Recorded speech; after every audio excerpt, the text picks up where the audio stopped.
Hello, everyone, and welcome to a very special edition of Season 3 Travel Trends. This is a conversation I have really been looking forward to. This lovely individual I had the pleasure of working with extensively last year. She's the global head of brand homes for Pernod Ricard. She speaks 4 and soon to be 5 languages. She has an incredible history and legacy in the travel industry, and she's always been a delight to work together. And I had the privilege to meet her beautiful family for lunch here in Toronto last year. She's, of course, based in Paris, but she came across to Canada for the first time, and it was terrific to meet her in person, get to know her family, and it's just a pleasure to know her, and I'm looking forward to our conversation today. Bonjour and welcome, Laura Sileo Pavat. Buongiorno. Thank you for this introduction, Dan. In a certain point of the introduction, I said, who's that lady? It's incredible. And it was me. And thank you very much for inviting me to take part of this conversation between you and I, friends. So I'm very happy to be with you today. Thank you so much. And friends indeed, but also you have so much to share because of your history and background in this industry. And I wanted to start with that because, well, actually, we should clarify for everybody first the languages that you do speak, because I'm so envious. Yes. And when Laura and I would meet, I always joke about my Quebecois French because it was so limited by comparison to her beautiful Parisian French. And so, but it doesn't stop there. Laura speaks Italian because that's her heritage. She speaks Spanish, English, of course, and French. So there's 4. But why don't you tell everybody what is the additional language that you're learning now? Nihongo, Japanese. So I love Japan, and I have lots of friends as well in Japan. So apart to be passionate about my country, my language, the Italian, the Spanish culture, and the French, because I live in Paris, I live in France, and the English, of course, because this is a necessity to survive for an Italian in the world. I love and study Japanese. So soon we will do another conversation in that language. So impressive, especially with your global role and everything that you're across at Pernod Ricard. And for those of you who are not familiar, I mean, Pernod Ricard is the second largest wine and spirits business globally that does about $12 billion a year in business. Laura's been in the business for nearly 20 years. She started with one of the brands, and I will get into your story because it's fascinating, your background and how you have now evolved into the global role that you have. And I think as people hear you discuss your background and what you're working across, will completely understand like you are the perfect person for that type of global role. And you're an amazing ambassador for Pernod Ricard. When I came across to Paris and you introduced me to Alexander Ricard, who, of course, for those people who are familiar with Ricard, is a pastis, and his family is from Marseille, and his grandfather created pastis. And the very first time I had a chance to experience one, I got to have a toast with Alexander Ricard, and Laura made that possible. And that was a special moment for me in my life that to mark a memorable moment. And so I'm going to start with that great highlight. But I'd love to go back in time to give everyone an idea of how we got to that pinnacle point in both of our lives, but specifically yours. So why don't you tell everyone your story? Because you actually came from literature and poems.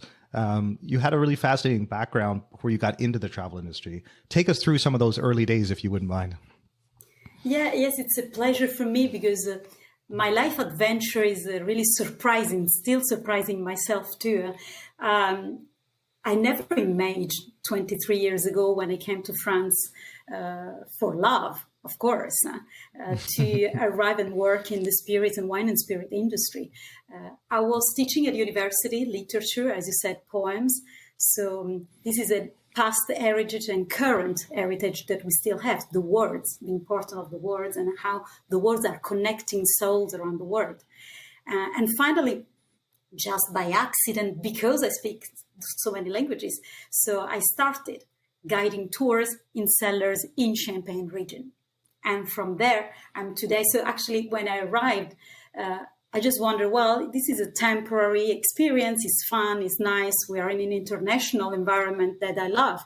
But finally, I was really dropped into the champagne, and now I'm sparkling with the spirits around the world. So actually, it's really, I think that there is a sense, it still makes sense for me, this parcours, this journey I made, both, literature, when you're teaching, both areas are driven by passion. I think you need to be passionate to work in the travel industry, and specifically in these brand homes that we call, in those houses, in those homes where we bring to life the story of our brands. Both the educational piece that we have in teaching to younger generation the literature, and this duty that we have in our homes is, I think, on this educating people piece. And I think most of all, what I love to see that it's a journey would make sense is that both are focusing on bringing people together.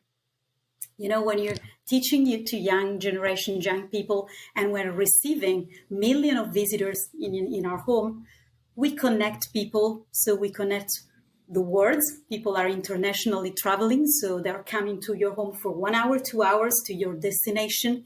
And we connect the time as well, because some of our homes are really, really old. So it's also our duty to bring them to life today in the 21st century and maybe tomorrow. Absolutely. Well, tell everyone too what your husband does, if you don't mind. So where you're actually based, just outside of Paris, because this was amazing for me to discover as well, because he is in the industry. But yeah, please tell everyone what your husband's role is. Yes. My husband is actually half Italian as well, half Italian and half French. This was mandatory to have Italian blood in his body. But he's actually a vine grower in Champagne region. So that's why I said passion and love, because when you're at the earth of the terroir, of the soil of the product, you then develop as well the love for what it's around, for the destination itself. So we're both from the vine to the glass and to the connection people with that glass and that liquid. We are both in this industry indirectly. That's amazing. And I loved meeting him too, because you could see, amongst your family, clearly, and the two of you, as you said, it's a love story. He understands the vines and the agriculture, and you are seeing people experiencing the end result in the product, because at Martel Mum, Perrier Jouet, all of your pronunciations are going to be far nicer than mine, but I will try my best. No, it's perfect. Tell everyone about that role that you first had when you were doing the vineyard tours, but then also working at one of the brand homes. And we'll explain that for our audience a bit more in a moment. But yeah, tell everyone about that first role, because you were a real ambassador for that brand before you became the ambassador for Pernod Ricard globally. Yes. And I think that piece in my career was very important. I really started in a moment, and I'm so proud to have seen all these 20 years behind me. I started when visitor centers in wineries and distilleries were actually considered definitely not homes, but just necessary evil, I would say, because, it's a question of image. All the competitors have got a shop on the production site. So it was just approached like a touch point to local production where we can sell our own bottles, and when we can welcome people. So being ambassadors in the cellars, in the vineyards, meeting with the guests step by step in the years, and showcasing how the product is done, how the roots of that brand are really physically, was very, very important. But I'm so proud to see that necessary evil became a true business. True business. So I think that we definitely are today emotion factories, and we transform destination. If you think in Scotland, northern Scotland, so 2 centuries ago, when, for example, the Glenlivet brand was created, those lands were dedicated only to produce whiskey. So, but not tourists, not travelers. Nobody was spreading this knowledge and this education piece. So when I see today's side, where we have the Glenlivet, Aberlour, we have the Chivas homes, so those sites today and 200 years ago, those lands, so we actually are actors in transformation of the destination. So the ambassador role, understanding how that destination and how that terroir is important, is fundamental to then understand that transformation that we still need to drive in the travel business. So because it's not ended. It's not just because we open our distilleries and the doors of our bodegas in Spain that all is done and we can continue as we were. So that's transformational piece I really love. And we definitely more and more today actually create those meaningful experiences. So not just showcasing a process or going into a production site or maybe showing a video or behind a window if we can access. Is really how we put together meaningful experiences, connecting people living on site, ambassadors. I'm very, ambitious always. And in my mind, I think that the homes that we open, the doors that we open are the only places on earth where the liquid we produce inside the bottle is brought to life by those ambassadors you meet, those people explaining you the secret and sharing with you 200, 100, 300 sometimes years of history. Yeah. Well, you clearly are ambitious, even looking at your background. You've got a master's degree in languages. You went back to INSEAD, the prestigious business school, and did a leadership program. And so, but as you are describing the brand home experience, I think it would be wonderful.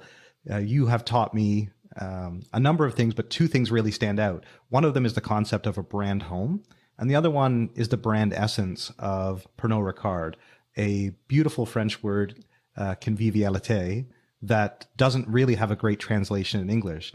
And I would really appreciate it if you can, for our listeners, help them. I will do my best, but I think it would be better coming from you to connect those two, because Conviviality really is at the heart of the Pernod Ricard brand and is in fact the name of the venture arm of the business as well. And so tell everyone about conviviality as a term and how that connects to the fact that these are homes. And that's why I love the fact when I understand these are homes and what that represents. Yeah. Yes, thank you then, because this term, brand homes, is quite a technical internal term that we use sometimes in the fashion industry, in the spirit industry, so our competitors and ourselves. But the definition itself of a brand home, does a brand home has to be really in the production site or not? Does a shop or a store on the Champs-Élysées for a fashion brand is a brand home or not? So this is the definition you want to give that is making that sense and that meaning for you. So for me, the home word is very important. Home, the difference that you have in English between the house and the home is fundamental. And so I think this sense of conviviality in the group Pernod Ricard, we say, and we are créateurs de convivialité. Our famous founder used to say, make a friend a day. So I say always bring a friend to our door a day. So it will be even much funnier. So it's actually, the home is where we unlock the magic of the human connection, I think. So not only we bring to life in this site, so we have walls, very old walls. If you see Lean House in Scotland, if you see the Chateau de Champloup in Cognac, or even more recent creation we have created in Kyoto, the House of Kinobi for a gin. So those are walls. It's a Kyoto house. It's a traditional Kyoto house where we can embrace the world of gin and we can learn and we can share that moment with gin lovers or just with cultural Kyoto lovers. So all those walls are making home or not? The answer is not. If you just have the walls, you have a beautiful heritage site, which can be an official museum where you can see exhibition. Another great example is Maison Belle Époque in Champagne. It's the private, largest Art Nouveau collection in Europe that we own. It could be a museum and only walls, but in the reality, it's a home where Maison Belle Époque, the Belle Époque home, where we welcome guests, where we share. They don't only see the furniture from Hector Guimard or Émile Gallet and from the big master of the Art Nouveau. They experience. We have lunch. We choose our glass and to have our own champagne. We really, our experiences gastronomy by Perrier-Jouët in there. So home are walls as a product inside. So these experiences, But what I love most of all, to bring this conviviality of the group as a reality in the life, in the real life, because people are real life, are the people we have. So the ambassadors we said before, but as well the chef, the sommelier, the bartender, the mixologist, the shop assistant. We have all those functions inside our destination working together to connect with the people we have in front of us, that they come from all around the world. And how we connect is with the right attitude. So even if we are, for example, in the prestige, in some prestige and very luxury venue, what's the luxury by Pernod Ricard? What's the, the prestige welcome done by our team? So we really work on these 5 pillars. And if only one of these elements is not present, the right attitude, the right people, the right story, the right product, thanks God we have great products, and the right walls, the experience itself, it can't work. So we really aim to bring the conviviality in every single aspect of what we do in these 5 pillars. Oh, that's great. Thank you for explaining that. We'll be right back. Step up your travel business game with Propellic, the definitive digital marketing agency focused on elevating travel company bookings. Are you looking to boost your direct bookings and lower your acquisition costs? Well, Propellic is the way to go. Propellic is the expert in market entry and advanced SEO and digital advertising. Visit them at propellic.com. That's PROPELLIC.com. Special offer for all Travel Trends podcast listeners. You'll get a free marketing audit just by mentioning our name. Now, back to the show. I'd love to understand what you're seeing now in 2024, some of the emerging trends. I think in our wine and spirit destination, I have 40 wine sites in 20 countries and in the 5 continents. So I need to follow the trends of many cultural habits of traveling, because of course, respect to the nationality that you're welcoming, the habits are not the same. But definitely one thing common for all the population now, in all the stats that you said, Dan, is that a lot of people, so in general, more than between 60 to 70% of the people and the travelers today place more value in experiences than things. So the brand home concept, the famous necessary evil that we had 23 years ago, was just a visitation center where we could explain a process very quickly in 45 minutes. This doesn't exist anymore, honestly. Our places are there to follow, to answer those trends arriving and emerging more and more.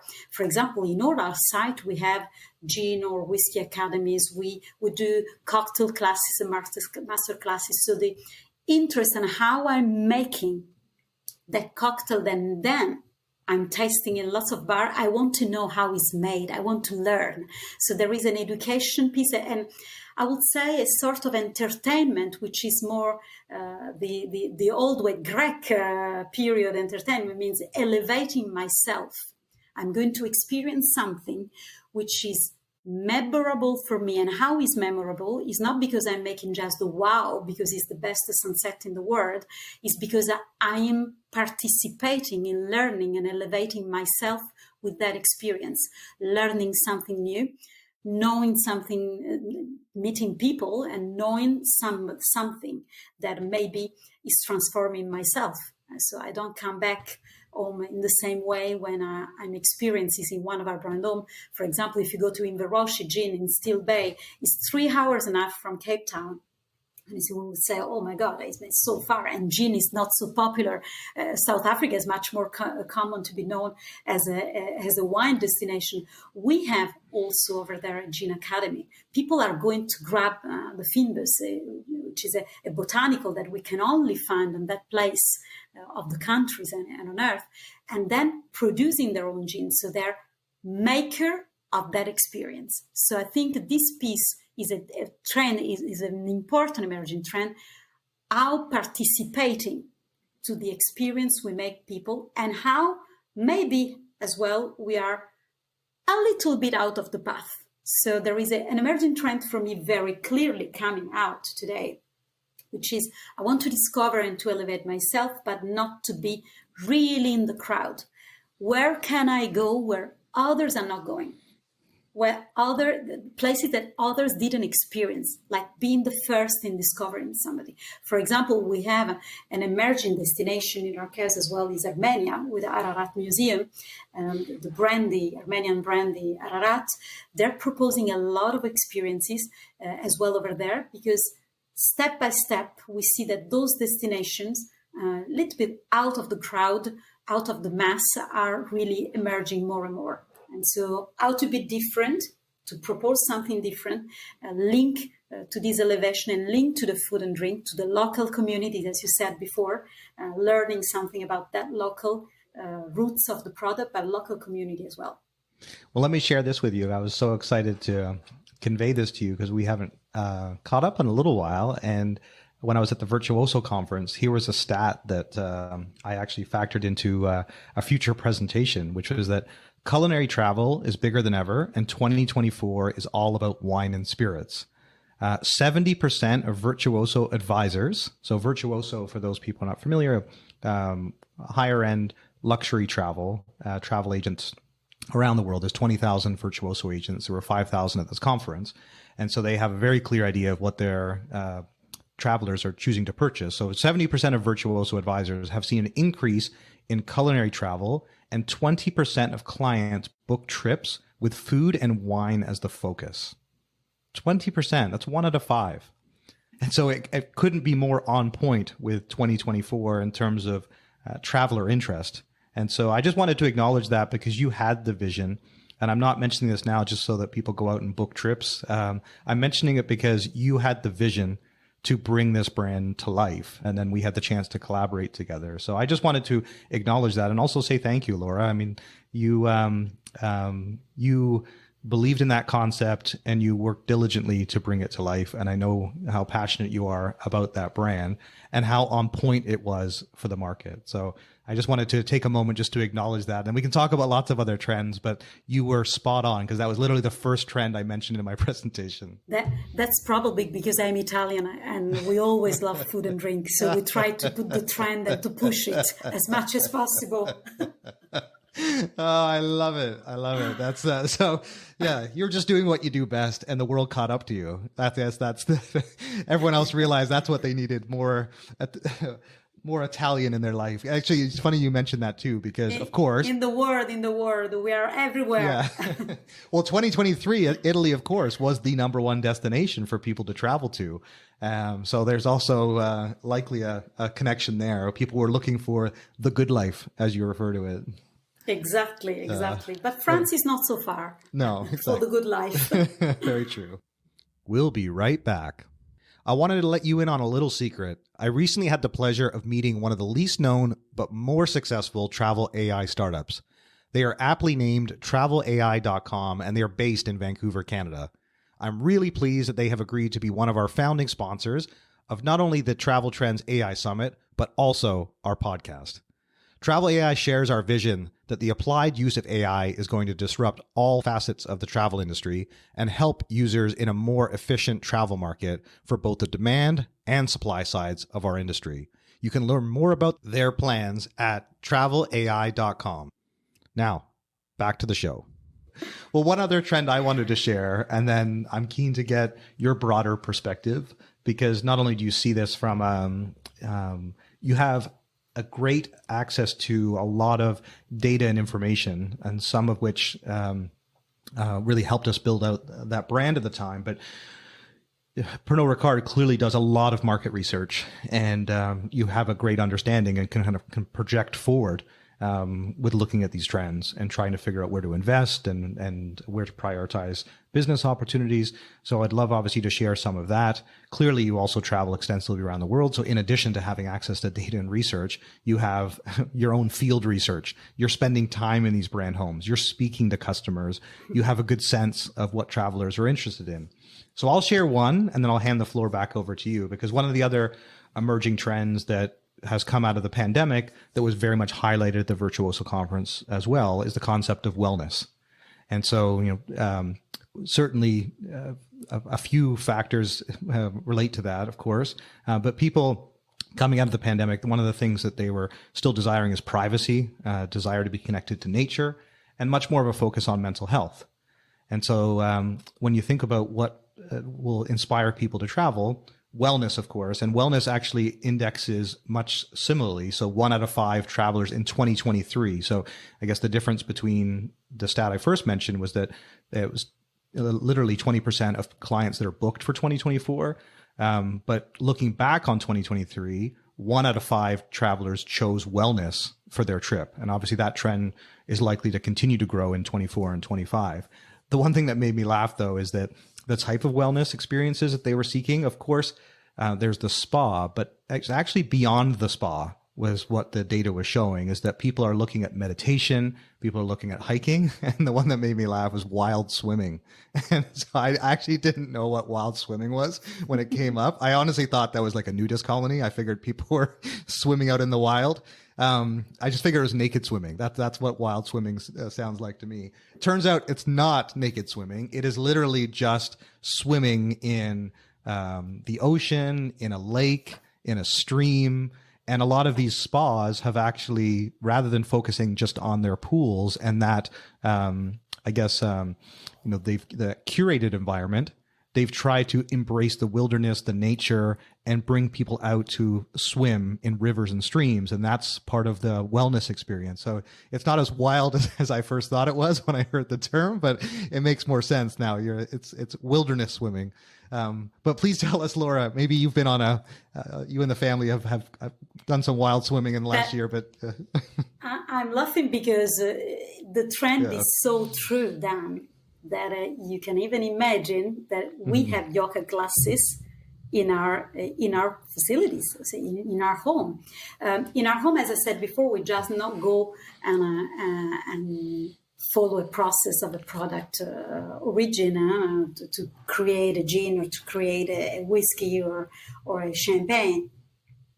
In Texas, we got a ranch called TX Ranch outside Dallas and Fort Worth. And in that ranch, we have a program of activities around music, including on Saturday mornings, is yoga at the ranch. So you're confirming, and that again, we were pioneering this trend because people are joining, that wellness, and that when you go and visit a site, you also want to relax and want to experience something different. So we include in our programs this contact with the nature. The ranch in Texas is really in a very big environment outside the cities, but as well we are opening very soon in 3 weeks. The Chuan Distillery in South China is the first single malt distillery that we have, is in the mountain. So we have the chance to understand why people are going to want to be connected with the nature, because our sites, in the majority of the case, are in the nature, are in a very dynamic environment. So not in capitals, in the majority of the site. So in northern Scotland, on the Isle of Orkney, we have Scapa, the Scapa whiskey experience, and is of course very isolated, but there are a lot of people who want to reconnect with the nature. So I strongly believe that this is an important trend that we are as well answering. So we try to take in consideration of as well those aspects while developing our own experiences, partnering with local activities that provide this type of experience. And I think in the next, I think related to this, it can be WTTC conference last month. It was evident again how the sustainable traveling is important. I think when people are talking about our sustainable travel trend is only we take less planes and we take more trains, or we go biking. This is a piece and a part of it. But what is the real question for me is, what is the way we can follow to build a sustainable and responsible travel business for the future? And in our case, in Wine and Spirit Destination, I think we embrace a mission at Pernod Ricard Homes to be hosting people and teaching and learn and educating the visitors coming to our door to the responsible drinking. So we are educating on how we taste and not how we drink. So it's a big difference between the two. When we were talking about conviviality and how we can enjoy our brand in a convivial way, in a convivial evenings. So there is a way to really understand, for example, what's an unit of alcohol. So the easy way, because very often people think that if you're drinking a glass of champagne or if you're drinking a unit of cognac or whiskey, I mean, that's a much difference. It's not actually. So easy things to understand how this product, where it's coming from, how is the better way to enjoy it. And food is a fundamental piece. That's why it's not only, I think, for us a question to follow a trend to provide a gastronomic experience, but is as well a way to educate on how the drink and food are working together and for your wellness as well and for your body. So this is very important, not only for the future of our travel industry, but as well for the consumption, general consumption of our alcoholic beverages. Yeah. So this is for me one of the important trends in this sustainability, which is not only, I repeat, having the solution of the carbon neutral flight, or this is an important piece for the industry, but as well all the rest of the aspect, how we respect the local communities. In our Casa Alto shop, for example, we only sell items which are developed and made locally by local artisans. This is also important because our footprint in the local community is important.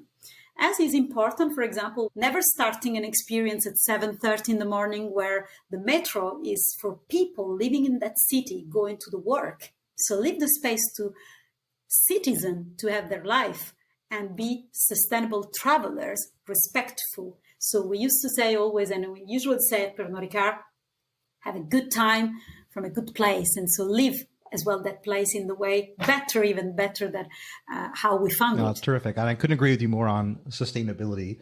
And one of the sessions in season 3 that some of our listeners may have already come across is we had a sustainability panel with 3 outstanding industry leaders.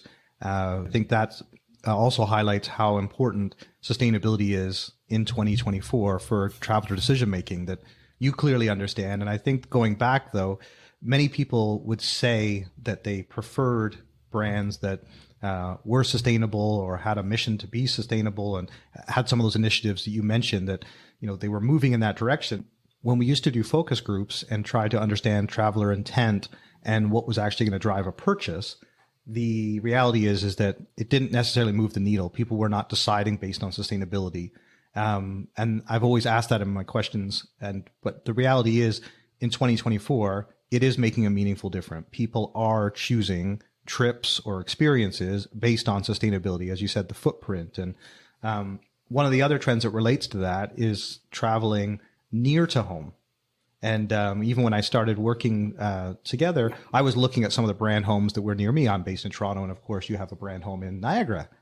So I don't have to travel all the way to Champagne, even though that... Yes, foreign affair. That's right. An excellent wine and an excellent site where they are so dynamic and they try to bring to life the story of that winery so well, the teams. So it's expecting excellent red wines over there, because in general in Niagara, we all know the ice wine, and, abroad is just like one sense and one direction, but they're very, very good. And so I'm happy that the staycation you could experience there were good, because this is definitely, it was a trend, Dan, who came out with the COVID. If I'm thinking about our Jameson Distillery, Bow Street in Dublin, before COVID, before the pandemic, we had the footfall was quite roughly 85% coming from US, because Jameson brand is so well known. And so there are lots of travelers going to Dublin for that reason. But then we reinvented totally ourselves. That's why at the beginning of this conversation, I was talking about transforming this transformative business continuously. So we cannot just sit and say we did it before the COVID and after the COVID is all virtual at all. Virtual was important during that period of the pandemic. For me, it's not anymore. I cannot see anymore that strong trend on virtual experiences that seems to be like the priority number one during the pandemic period. And staycation still there, like workation. We use very funny names in English, like bleisure, workation, and staycation. I love those terms, but staycation is actually, for me, is not anymore a trend.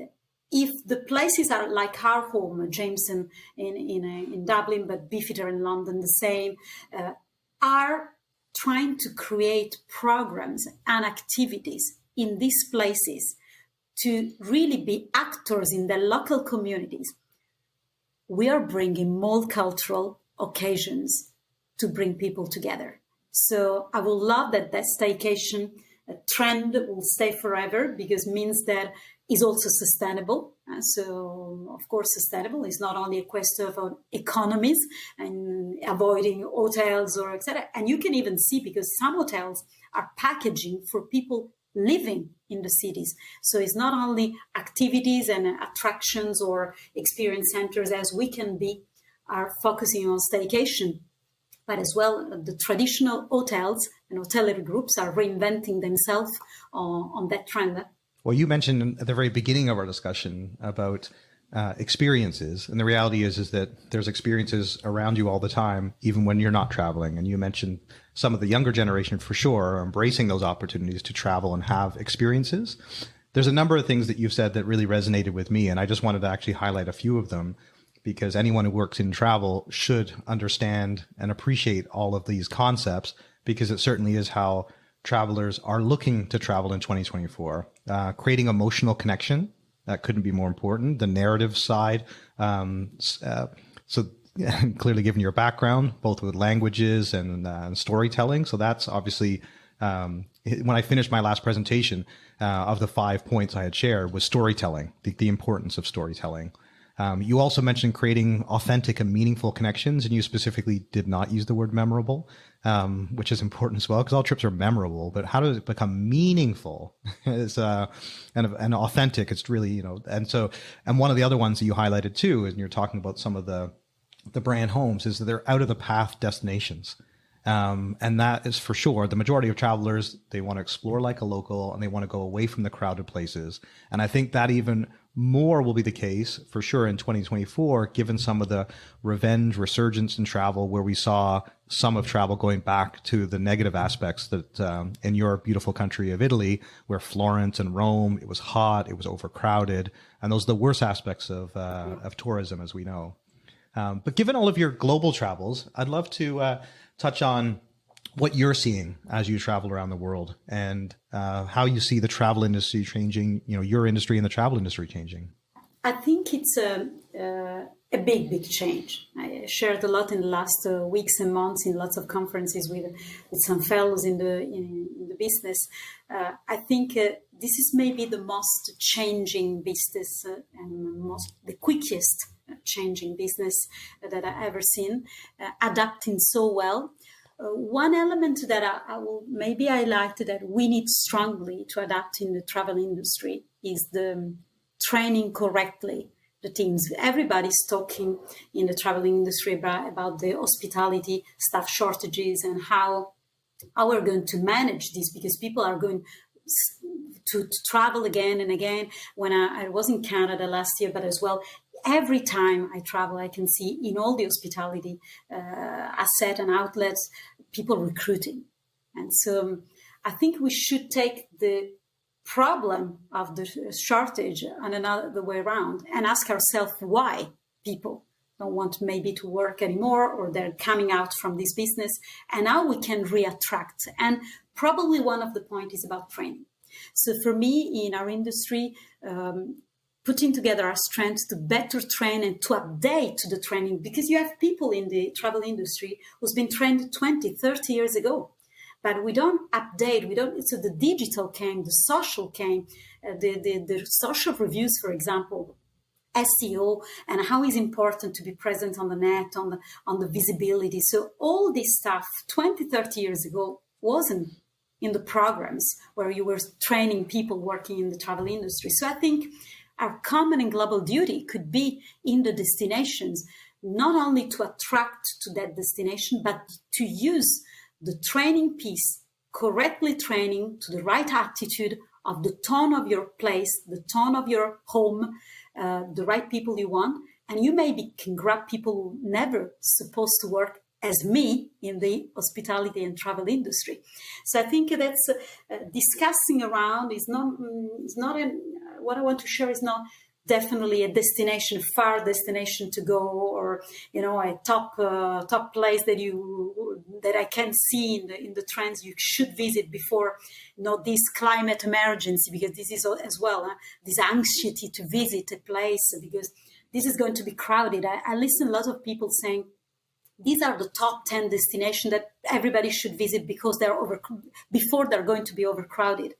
I mean, you're overcrowding that destination just by saying that sentence or publishing that forecast, So I probably would like to share, and if you allow myself, that always find the why you travel, When I'm choosing my next personal travel destination, it's always difficult for me because I have my places that I want to show to my family and say, oh, let's go there. I want to go to Napa with my family. I want to go to La Rioja to visit Isios with my family. But then so I have to make a choice between all these beautiful locations. And then when my heart is going to bring me as a country, for example, or as an encounter.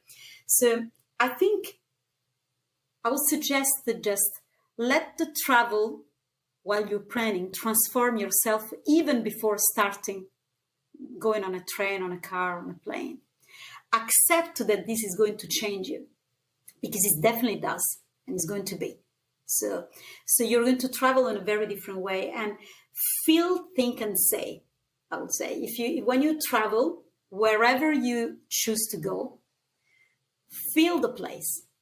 Feeling the place is a necessary emotion that you can feel only if you talk, if you meet, if you're humble to be transformed by that destination and by those encounters you're making. So think, because sometimes you can be back, you are allowed to go back from a trip and say, well, God, I didn't love that place. Everybody seems on Instagram that has to be so beautiful and wonderful, all the travels you do, putting all those pictures to make envies to your friends. It's not. Maybe that destination you chosen because you thought something about that place, those people, you discover that is not in phase with you or with some vision of the life that you have. So feel and think and then say.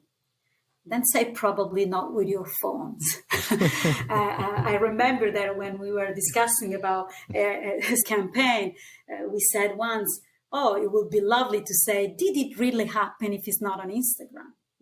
So say, but with your mouth. Yeah. And when people are saying to another human being with their mouth, means that they really feel it in the earth.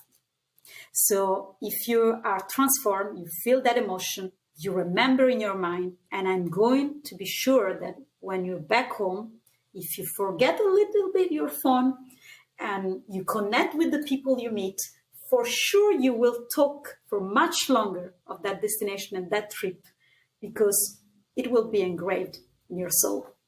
Well, that's a brilliant tip for 2024 for everyone listening to this, is to put your phone away. Don't put it on the table. Don't put it in your pocket. Keep it out of... You can capture those beautiful sunsets, but otherwise focus on the human interaction. I love that. And mobile detox is a trend then. So if people want to be trendy, follow that trend. that trend. Digital detox. Yeah, sometimes I think as well that why do we take so many pictures? I ask myself, why people are taking so many pictures? Because if you see with your eyes, and is a much deeper fear, I think it's like a philosophy. Travel is a philosophy. And that's why we have lots of stats and lots of surveys, and we try to understand people when we are in this industry. Because it's a much deeper fear. Fear not to remember. So you want to immortalize with that phone today or with that camera years ago, that piece of land, that sky, that skyline, that moment with your family or with your friends, just because you're scared about the future as a human being. You have the fear to forget. You have to fear to not have lived that moment. And many people tell me, oh yes, but I remember that moment because I remember the picture. So if I see the picture, I remember the moment. But try it. Really try it, because you remember much more if it's not on a paper or inside a scrolling scrolling on the screen. I appreciate you sharing that perspective. I think that's probably resonating with many people listening to this now. And I was just going to say that clearly you have teenagers as well. So we've both had that struggle where they have their phones and they have social media. Now, of course, your eldest son is now in university. So I'd love to ask you just where you're planning to travel this year in 2024. What are your, besides work, of course, and leisure travel, as you mentioned, which is definitely one of the worst English language words. But where are you planning to travel as a family in 2024? Oh, good. I need to say the truth now. It's the moment of the truth. So I'm not going to any one of my destination, unfortunately. So first of all, to Italy, my country. Not because it's in the top list of the country more visited, because one of my children is now living in Florence. So I'm going to check where he's living and if he's really enjoying the beautiful secret Florence that he should discover. But he already has a lot of Florentine friends, so he's right in his choice. So Italy, and so it's for Christmas.